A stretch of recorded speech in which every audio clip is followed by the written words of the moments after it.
WiFiKit is an operation and maintenance app designed to ensure the correct installation and usage of our dashcams, as well as to quickly analyze and resolve any issues. This app is now available on App Store and Google Play. You can download it directly through the app stores or by scanning the QR code on screen. Currently, WiFiKit supports English, Chinese Simplified, Spanish, and Portuguese. The app's display language aligns with your mobile device system language.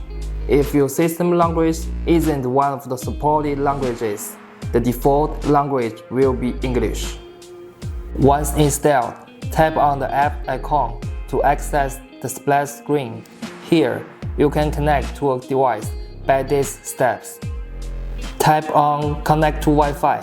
Now, if you are using an iPhone, you will be redirected to Settings WiFiKit due to system restrictions.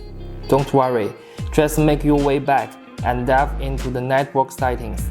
For other mobile users, you will head straight to Settings Wi-Fi.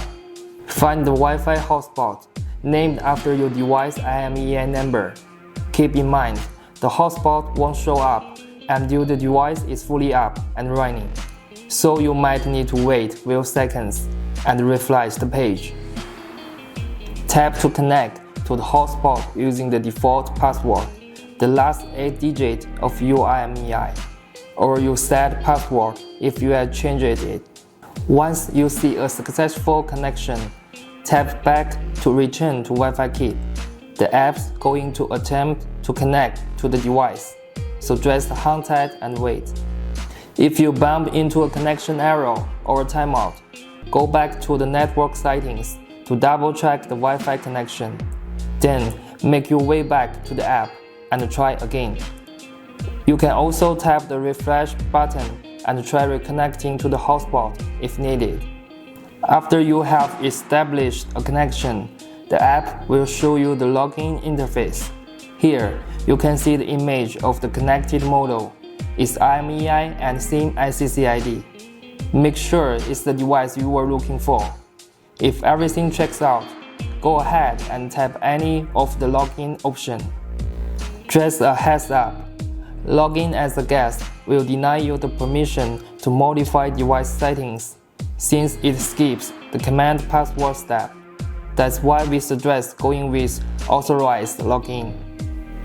To log in, tap Authorized login and punch in the command password. If you have changed this password, just enter your new one. And there you go. If app moves on to the home interface, you have logged in successfully. Now, you are all set to configure and test things out using this app. All feature updates of this app will be based on this.